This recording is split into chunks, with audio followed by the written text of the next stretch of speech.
34번 중개업의 등록에 관한 설명 중 틀린 것은 1. 업무 정지 처분을 받은 개업 공인중개사는 그 기간 중에 당해 중개업을 폐업하고 다시 중개사무소의 개설 등록을 신청할 수 없다. 맞습니다. 2. 중개사무소의 개설 등록을 한 개업 공인중개사가 종별을 달리하여 업무를 하고자 하는 경우에는 등록 신청서를 다시 제출하여야 한다. 맞습니다.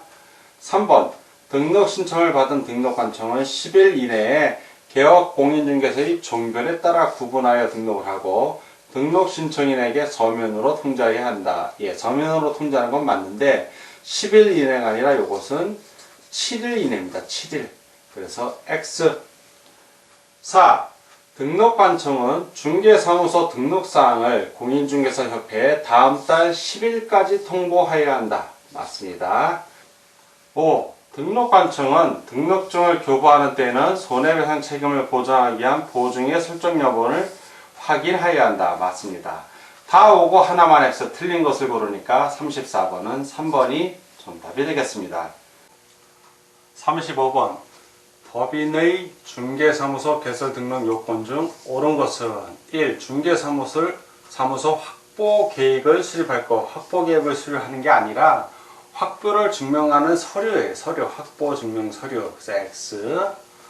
2. 상법상 회사 또는 협동조합 기본법에 따른 협동조합, 사회적 협동조합은 제외한다. 으로써 자본금이 5천만원 이상일 것. 맞습니다.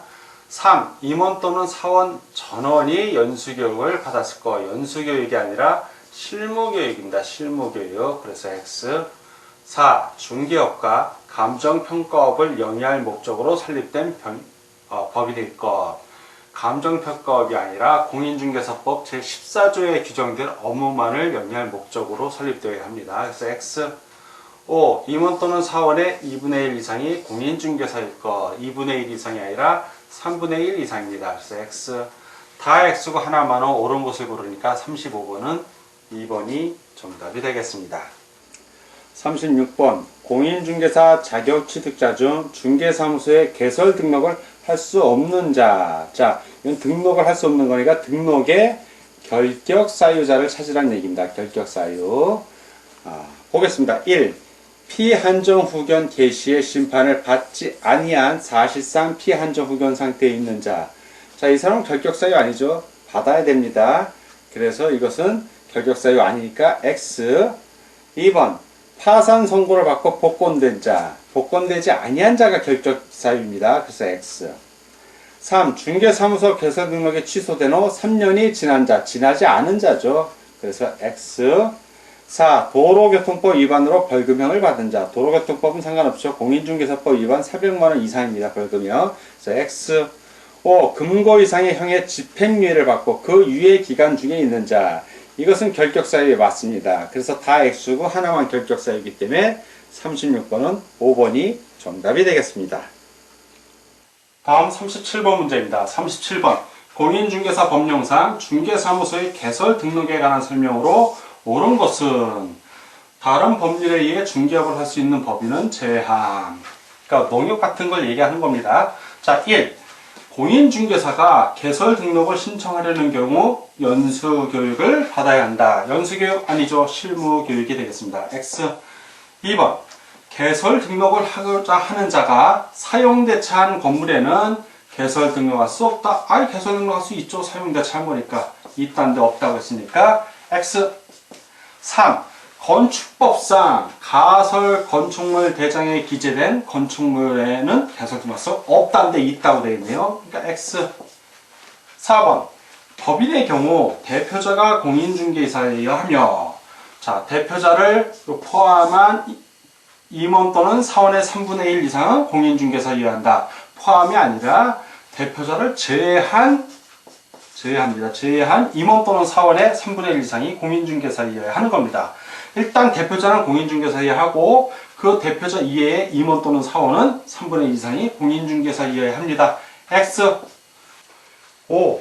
외국에 주된 영업소를 둔 법인이 개설 등록을 하기 위해서는 상법상 외국 회사 규정에 따른 영업소의 등기를 증명할 수 있는 서류를 첨부해야 한다. 맞습니다. 다 X고 하나만 O, 옳은 것을 고르니까 37번은 5번이 정답이 되겠습니다.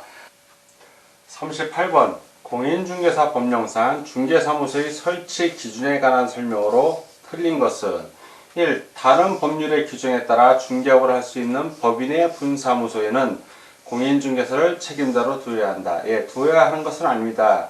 다른 법률 규정이니까 농업협동조합 같은 걸 생각하시면 되는데, 이 공인중개사법 시행령 제15조 제2항을 보면 분사무소에는 공인중개사를 책임자로 두어야 한다. 다만 다른 법률의 규정에 따라 중개업을 할 수 있는 법인의 분사무소인 경우에는 그러하지 아니하다 라고 규정되어 있기 때문에 책임자로 두지 않아도 됩니다. 자, 그래서 이것은 X. 2. 개업공인중개사는 그 등록관청의 관할구역 안에 1개의 중개사무소만을 둘 수 있다. 맞습니다. 3. 법인인 개업공인중개사의 주된 사무소와 그 분사무소는 같은 시군구에 둘 수 없다. 그렇죠. 맞습니다. 주된 사무소 관할하는 시군구 외의 시군구에 분사무소를 두는 겁니다. 한 개씩 그것도. 4. 분사무소 설치 신고서는 주된 사무소의 소재지를 관할하는 등록관청에 제출해야 한다. 맞습니다. 5. 개업공인중개사는 다른 개업공인중개사와 중개사무소를 공동으로 사용할 수 있다. 맞습니다. 다 오고 하나만 X, 틀린 것을 고르니까 38번은 1번이 정답이 되겠습니다. 39번 공인중개사 법령상 법인인 개업공인중개사가 겸업할 수 있는 것을 모두 고른 것입니다. 단 다른 법률의 규정은 고려하지 않은 기업, 상업용 건축물 및 주택의 분양대행, 이거 할 수 있습니다. 경업. 이 부동산의 이용, 개발 및 거래에 관한 상담, 할 수 있고요. 디귿. 개업 공인중개사를 대상으로 한 중개업의 경영기법 및 경영정보의 제공, 할 수 있습니다. 리을. 중개의뢰인의 의뢰에 따른 도배, 이사업체의 소개 등 주거 이전에 부수되는 용역의 알선, 이것도 할 수 있습니다. 그래서 기역, 니은, 디귿, 리을이 다 해당이 됩니다. 따라서 39번은 기역, 니은, 디귿, 리을이 다 표기되어 있는 5번이 정답이 되겠습니다. 40번 공인중개사 법령상 개업공인중개사의 고용인에 관한 설명으로 옳은 것은 1. 개업공인중개사가 중개보조를 고용한 경우 고용일부터 10일 이내에 등록관청에 신고해야 한다. 고용한 경우는 고용일부터 10일 이내가 아니라 업무 개시 전입니다. 이건 업무 개시 전, 즉 고용인이 업무하기 전에 그때 신고해야 되는 것입니다. X. 2번 중개보조원의 모든 행위는 그를 고용한 개업공인중개사의 행위로 본다. 모두는 아니죠. 업무상 행위입니다. 업무상 행위. 그래서 이것은 X. 3. 개업공인중개사는 중개보조원의 고용관계가 종료된 때에는 사전에 등록관청에 신고해야 된다. 고용을 할 때는 사전에 하지만 고용관계가 종료될 때는 사전이 아니라 고용관계가 종료된 때로부터 날부터 며칠 이내 10일 이내에 신고합니다. 그래서 이것도 X. 4번 소속공인중개사 또는 중개보조원을 고용한 경우에는 실무교육 또는 직무교육을 받도록 한 후 업무 개시 전까지 등록관청에 신고해야 한다. 맞는 지문이 되겠습니다. 5. 소속공인중개사는 중개행위에 사용할 인장으로 인간증명법에 따라 신고한 인장을 등록해야 한다. 이게 아니죠. 인간증명법에 따라 신고한 인장이 아니라 가족관계 등록부 또는 주민등록표에 기재되어 있는 성명이 나타난 인장으로서 그 크기가 가로 세로 각각 7mm 이상 30mm 이내인 인장을 신고하는 것입니다. 등록하는 것입니다. 그래서 이것도 X. 다 X고 하나만 O, 옳은 것을 고르니까 40번은 4번이 정답이 되겠습니다. 41번 공인중개사 법령상 개업공인중개사의 휴업 또는 폐업 신고에 관한 설명으로 틀린 것은 1. 징집으로 인한 입영으로 휴업하는 경우 그 휴업기간은 6개월을 초과할 수 있다. 맞습니다. 2. 중개사무소 재개 신고를 받은 등록관청은 반납받은 중개사무소 등록증을 즉시 반환해야 한다. 그래야 그 개업공인중개사가 중개 업무를 할 수 있기 때문에 그렇습니다. 맞습니다. 3. 개업공인중개사의 폐업 신고는 전자문서에 의하여 할 수 있다. 할 수 없죠. 왜냐하면 폐업 신고를 하게 되면 폐업 신고서만 내는 것이 아니라 그 중개사무소 등록증도 첨부해서 제출해야 됩니다. 그래서 전자문서에 의해서 할 수는 없습니다. X. 4. 휴업기간의 변경을 하고자 하는 때에는 등록관청에 미리 신고해야 한다. 맞습니다.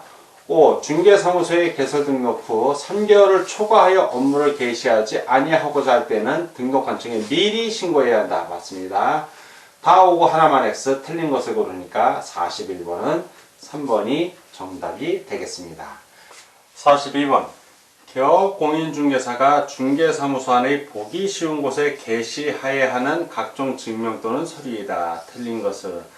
자, 보기 쉬운 곳에 게시하는 거 있죠? 등수자보. 이게 떠올라야 됩니다. 여러분들 머릿속에. 자, 등수자보가 아닌 것을 고르라는 얘기입니다. 1번. 공인중개사 자격증. 자, 맞고요. 2번. 중개사무소 등록증. 등 맞고요. 중개보수 요율표. 수 맞습니다. 4. 개업공인중개사의 실무교육 이수증. 해당 없고요. 5. 보증설정 증명서로. 보 맞습니다. 다 오고 하나만 X. 그래서 42번은 4번이 정답이 되겠습니다. 43번. 중개계약에 관한 설명 중 틀린 것은 1. 전속 중개계약은 법정서식에 따라야 한다. 맞습니다. 2번. 중개계약 시 유상임을 명시하지 않더라도 중개보수 청구권은 인정된다. 맞습니다. 3. 우리나라에서 일반 중개계약보다 전속 중개계약이 업무 범위나 책임 소재를 명확히 할 수 있어 주로 이용되고 있다. 예, 업무 범위나 책임 소재는 명확히 할 수 있는 건 맞습니다. 그러나 주로 이용되고 있지는 않습니다. 주로 이용되는 것은 일반 중개 계약입니다. X. 4. 순가 중개 계약을 체결했더라도 법정 보수를 초과하여 받지 않은 경우에는 처벌할 수 없다. 맞습니다. 5번. 국토교통부 장관은 일반 중개 계약의 표준이 되는 서식을 정하여 그 사용을 권장할 수 있다. 맞습니다. 다 오고 하나만 X 틀린 것을 고르니까 43번은 3번이 정답이 되겠습니다. 44번. 부동산 거래 정보망 등에 대한 설명 중 틀린 것은 1. 부동산 거래 정보망 설치 운영할 자의 지정권자는 국토교통부 장관이다. 예, 국토교통부 장관이 지정합니다. 맞습니다. 2번. 전속 중개계약을 체결한 개업공인중개사와 일반 중개계약을 체결한 개업공인중개사는 거래정보사업자인 공인중개사협회의 부동산 거래정보망에 가입하면 차별 없이 이용할 수 있다. 맞습니다. 차별되게 정보를 제공하면 안 되기 때문에 그렇습니다. 3. 공인중개사 1명 이상의 확보는 거래정보사업자의 지정을 받기 위한 요건 중에 하나이다. 맞습니다. 4번. 개업공인중개사는 중개대상물의 거래가 완성된 때에는 지체 없이 이를 당해 거래정보사업자에게 통보해야 한다. 맞습니다. 5. 법인인 거래정보사업자의 해산으로 거래정보망 운영이 불가능한 경우 관할관청은 그 사업자 지정을 취소하기 위하여 청문을 실시해야 한다. 청문을 실시하지는 않습니다. 취소권자는 취소 처분 전에 청문을 해야 하는 건 맞지만 다만 사망이나 해산은 예외적으로 청문을 할 수 없는 사유에 해당하기 때문에 그렇습니다. 그래서 5번은 X. 다 오고 하나만 X 틀린 것을 고르니까 44번은 5번이 정답이 되겠습니다.